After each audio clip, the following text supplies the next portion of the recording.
Let's see what's on my schedule. I gotta make a Lost Media Legends video. Now I'll write the script. Later. What am I going to write about? I'll rewatch some of my older Lost Media videos. Maybe I'll get an idea from them. Kappa Mikey is one of the most obscure Nickelodeon shows ever. It's barely even been officially re-released, but still is remembered by a small group of people. But recently, the show's kinda gotten a cult following. Some people even made a Photoshop of him in Nickelodeon All-Star Brawl. But why is this? Cause the show has not one, but 2 lost pilots. Technically 3. The funniest thing is that the name of the first episode is literally The Lost Pilot. And that's the only pilot that's not lost.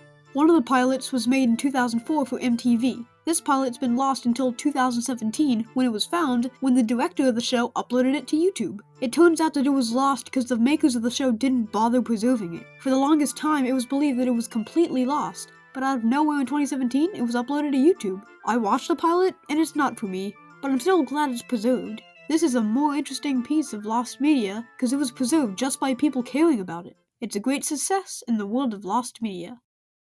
Huh. Who could that be?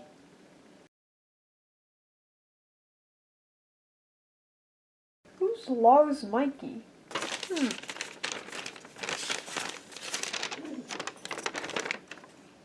Dear Calvin and Chuck, you have been invited to tour the new Lost Media Museum. And it's addressed to me and Chicken. Need some of those. Hey Chicken, you're invited. Invited to what? A tour of the Lost Media Museum. I didn't know you liked Lost Media. Of course I do. I've edited myself into all the Lost Media Legends videos. How? I edited them. Does it say when it'll start? It's starting in 2 minutes. We gotta go. Give me a second. What the heck are you doing? A few moments later. Taxi! Calvin, I'm bored. Can I watch something on your phone? Sure. What's the most famous obscure series of 3D platformers starring a reptile in a forest environment for the Nintendo 64? That's right, Gex. No, it's Croc. Croc and Croc 2 were pretty well known 3D platformers when they came out, and Croc is still getting games on the Switch. But this franchise has a piece of lost media, a third Croc game to finish off the Crocogy. It was supposedly in development from 2001 to 2005. It was going to be released by Argonaut Software and would be on PlayStation, PlayStation 2, Nintendo GameCube, and Xbox. Most of the game was a mystery. What we did know was that it would pick up exactly where Croc 2 left off. It was said to have a big open hub world and would have simultaneous 2-player multiplayer. The second player would be a gender swap of Croc named Ginger. It was said to have faced a lot of problems, like Croc's voice actor quitting and having to get a new one, and the engine they were using to make the game being difficult to work with. It was supposed to release in 2005, but Argonaut Software was shut down in 2004, and the rights to the Croc IP were bought by ZeniMax Media, and Croc 3 was eventually cancelled. All this information was provided by a user on Unseen64, a Lost Media archiving website, by a supposed former Argonaut Software employee. But later on, it was revealed that all of that info was completely fake, because a real Argonauts employee called him out on it. The real employee also said that Croc would be getting a new game, which ended up being Croc's World, a 2D platformer on the Switch eShop. But why am I bringing up lost media that isn't real?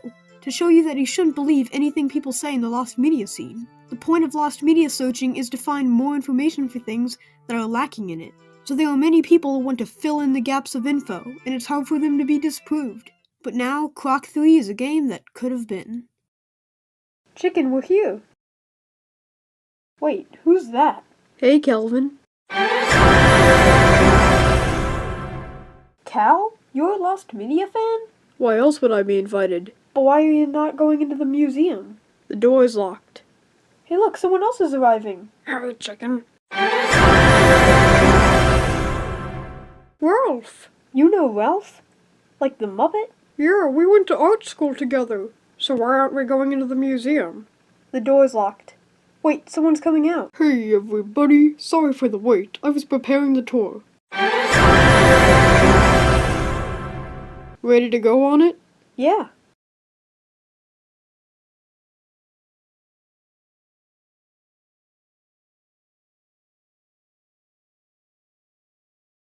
Hey Calvin, I actually don't know a lot about Lost Media. What a surprise. So can I use your phone to watch one of your Lost Media videos to understand the basics of Lost Media? Sure. In 1992, we got the third game in the Bubble Bobble series, Parasol Stars. It was on many consoles like the Amiga, the PC, the Atari ST, the NES, and the Game Boy, but it had one other port, the Commodore 64. The port was being made by Colin Porch, who had worked on Contra and Dragon's Lair, but the port was lost. Why? Because the makers of the game, Ocean Software, said it was stolen from Colin's home office. So that was the end of it, right? Well, years later, it turns out it was a corporate cover-up. Because in 2005, Colin himself set the story straight. The story is that Colin and his wife were having troubles, mostly coming from Colin's wife being drunk a lot, and they were getting divorced. Before Colin's wife left, she went into Colin's office and destroyed every CD, DVD, and page of paper she could get her hands on. But Colin still had a backup of an early version of the C64 port in his briefcase, but the higher-ups at Ocean Software wouldn't give him the time to finish the port. But recently, Lost Media Hunters got in contact with Colin, but Colin said he doesn't have the beta anymore.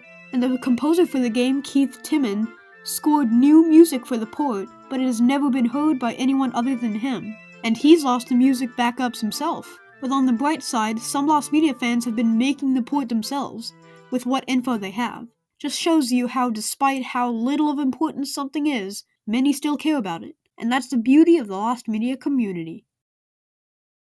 Chicken, look, we're getting to the Found Media Hall of Fame. On your left, you can see the VHS of the original Coca-Cola sponsored version of A Charlie Brown Christmas. On your right, you can see Dr. Mario's beta cartridge. And now on your left, you can see the display Wii with a weird startup. I made a video about that one. On your right, you can see the SpongeBob Pitch Bible containing many early designs and ideas for the SpongeBob show. Ooh. And now for our centerpiece, the greatest thing in the museum. It's so small you can't even see it. It's missing. Someone must have broken in earlier. Nobody could break in. I have the best security. I think there's a thief among us. Huh, he said the thing. Among is funny.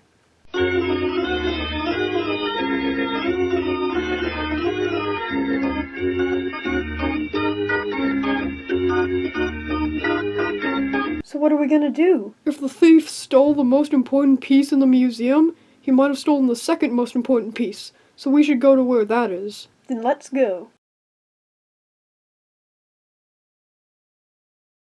I need to use the bathroom.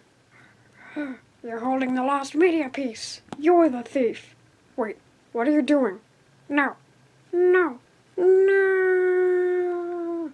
Hey, where's Ralph? Ralph, are you in here? Ralph, you hurt. Oh, it's just a paper cut. Paper cut? That means it was him. He also locked us in here. What should we do to pass the time? I still have Calvin's phone. Let's watch one of his Lost Media videos. Stanley Kubrick is an interesting director. He's made many great movies, and a reason why is that he has complete creative control over his movies. But there's a downside to this. He hates deleted scenes, and he destroys almost every deleted scene in his movies. And one of them is the ending in his most iconic movie, Dr. Strangelove. For those who don't know, the film is a comedy about the Cold War, where US forces are trying to stop a rogue general from executing a nuclear strike on America. The film ends with Dr. Strangelove himself standing up, then a montage of bombs exploding. To many, this is an abrupt ending, but originally there was supposed to be another scene at the end that was scrapped. Want to know what the scene is? Try to guess. Go on. Guess. A pie fight. It was 11 minutes long. The scene would start with Dr. Strangelove standing up, then falling down. Then the rogue general is caught and a pie fight breaks out, because for some reason they have hundreds of pies. When Dr. Strangelove stops the fight, he finds the president and general building sandcastles out of the pie custard. Then Dr. Strangelove is elected as a new leader. The commonly believed reason that it was deleted was caused by the assassination of JFK, because of the scene where the president is pied in the face and someone screams, "He's been struck in his prime!" Yeah, it makes sense why they deleted it. But we've only gotten 3 images from the deleted scene, and if we can get images from it, maybe one day we'll get the full scene. That was boring. I wonder what the host is doing. Segway. Hey, where did the rest of the group go? I'll go look for them. You go to the second piece. I recognize you. Wait, are you about to kill me? What are you gonna do? Give me a paper cut? Wait, you're actually gonna do that? No!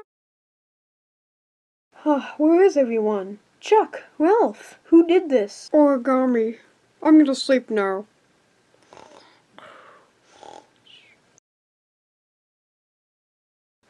It was you!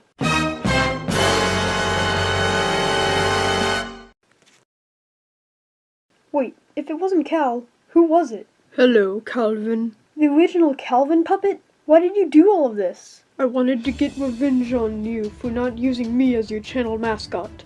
And since you love Lost Media so much, I wanted to steal and destroy everything in this museum.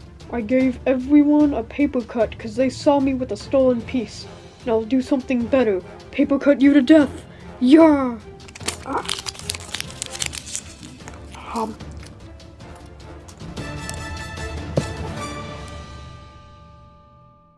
Calvin, you did it! Ignore the fact that I was locked in a bathroom a second ago. Yeah, you did it! I am in such gratitude to you. I have a gift of thanks for you. Yeah? Really? A hearty handshake. Thanks. So with that, I believe the tour is over. Go on your merry way. Okay.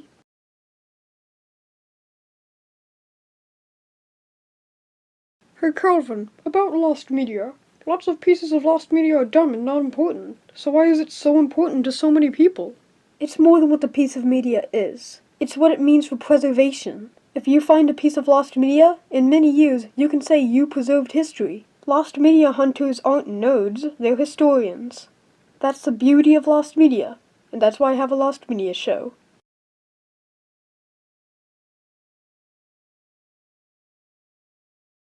Wait a minute, is that the Mean Girls DS game? Bye. It's finally been found. Wait. It's not real? Son of a... Like